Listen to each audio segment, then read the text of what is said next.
Vivian Lin. I'm an adult endocrinologist, and I saw patients at University of Michigan for more than 20 years. But at the same time, I always felt that treatments could be better.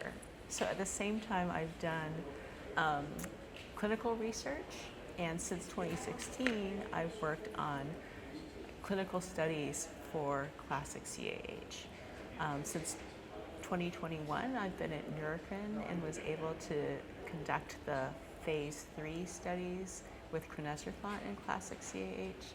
And of course, after the results turned out to be positive, got to work on a study report, and a new drug application. And then after FDA gave us the approval in December 2024, I've switched over to medical affairs to help make sure that, basically my baby is being used, for the right population, and so that to help educate providers on classic CAH, and basically to help, bring this new treatment out into the world. Classic CAH is a rare condition that affects about 1 in 15,000 people, but in certain populations, if there's a founder effect, it can be much higher. And what happens is, because of an enzyme mutation, an enzyme defect, they can't make cortisol, and as a result of that, the hypothalamic pituitary adrenal axis is hyperactive because of the lack of negative feedback of cortisol on the hypothalamus and pituitary. There's too much CRF, which results in the pituitary making too much ACTH, and then the ACTH goes to the adrenal glands and tries to make cortisol, but because of the enzyme defect, they can't make cortisol. Instead, all these steroid precursors are funneled into making excess androgens. So patients with classic CAH have cortisol deficiency, which leads to adrenal insufficiency, but on top of that, they also have excess androgens.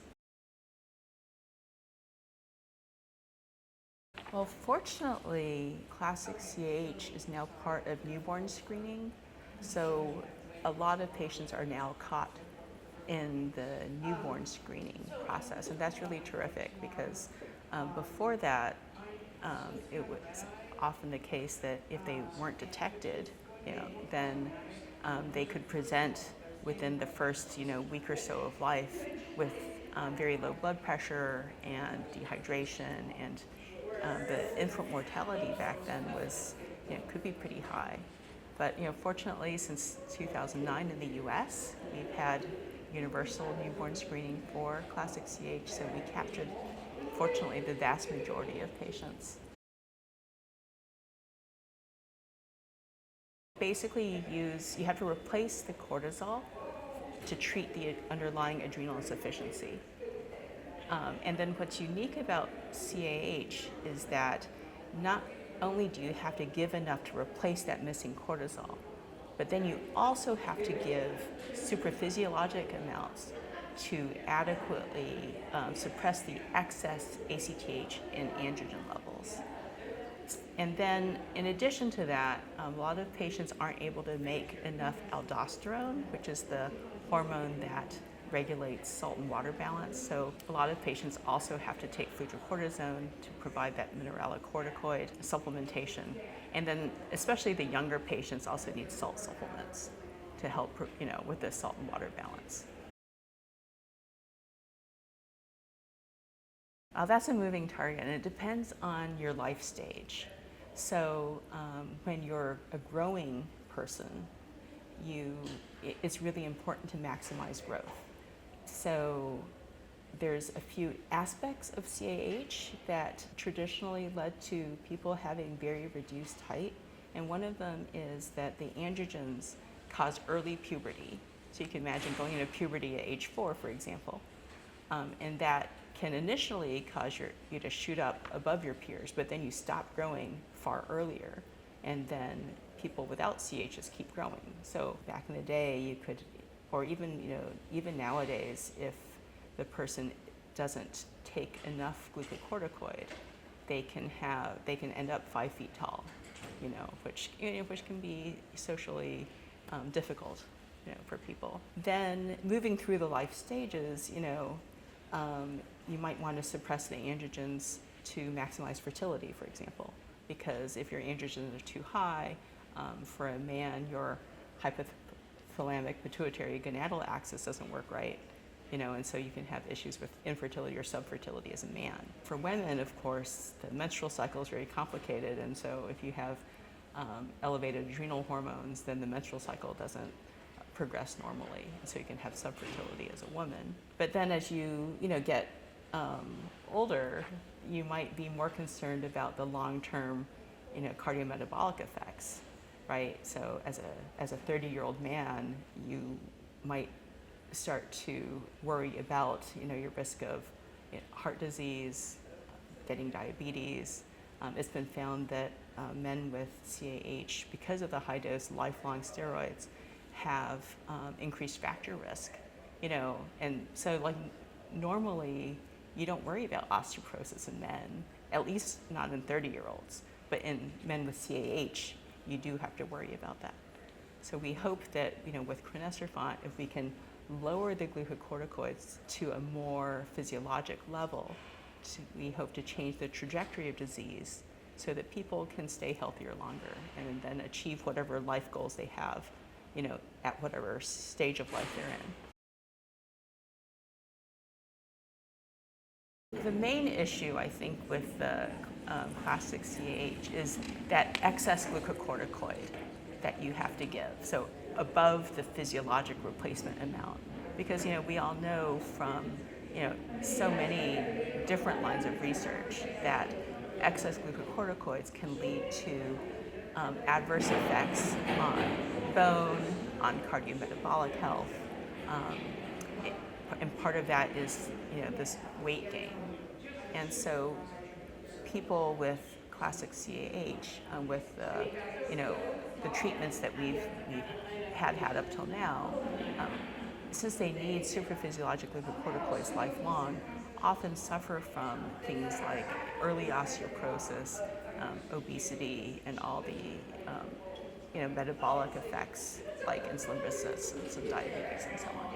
What we have is Crinecerfont, a CRF1 receptor antagonist.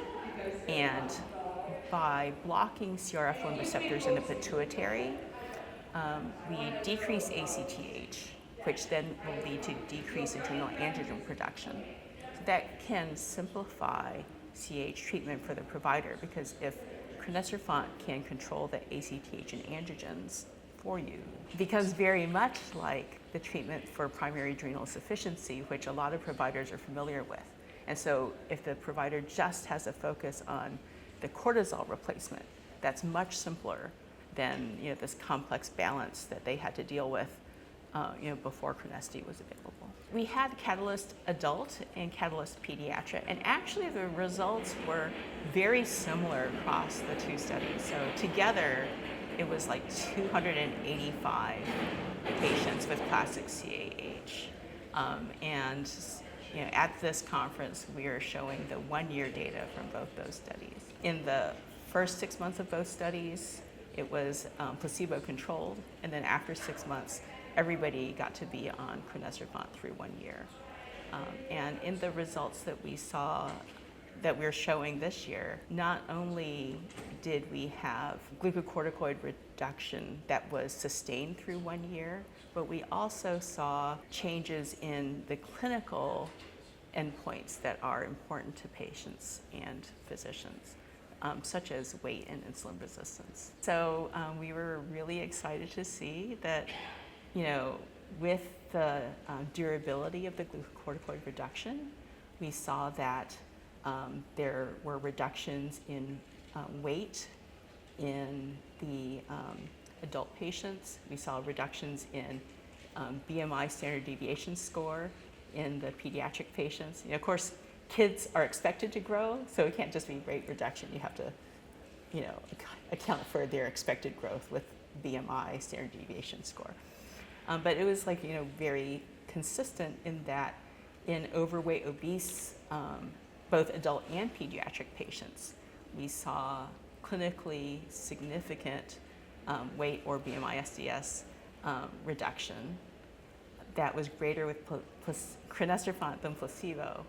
And then through 1 year, both groups, like both the people who stayed on Crinecerfont and the people who switched from placebo to Crinecerfont, were able to achieve even greater weight reduction. A greater proportion of participants at 1 year continued to achieve a clinically significant threshold of weight reduction. In addition to that, again, both adult and pediatric patients had elevated HOMA-IR, which is a measure of insulin resistance.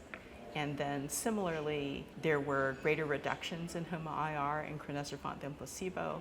And then those findings also were extended through the 12-month, where both for people who stayed on Crinecerfont and for participants who switched from placebo to Crinecerfont, they were able to get to clinically significant reductions in HOMA-IR for people who started out higher anyway. That Crinecerfont just is hopefully a potentially useful tool that you can use to impact the disease trajectory for your patients in a positive way. That it can simplify the treatment of classic CAH and control the ACTH and androgens so that they can dose the glucocorticoids in a physiologic way that'll contribute to their patients' long-term health. I think one of the interesting findings in our results was that even lean adult patients had insulin resistance. I think one of the questions in research in this field is the insulin resistance a function of glucocorticoids causing obesity, or is it a different glucocorticoid effect separate from the weight effect? And so since we saw that 20% of our lean adult patients had insulin resistance, clearly there's a separate glucocorticoid effect. And importantly, we saw that this was very sensitive to glucocorticoid reduction. So I feel that the results demonstrated that across the range of CAH patients, that they could experience benefits of glucocorticoid reduction, regardless of what weight you started.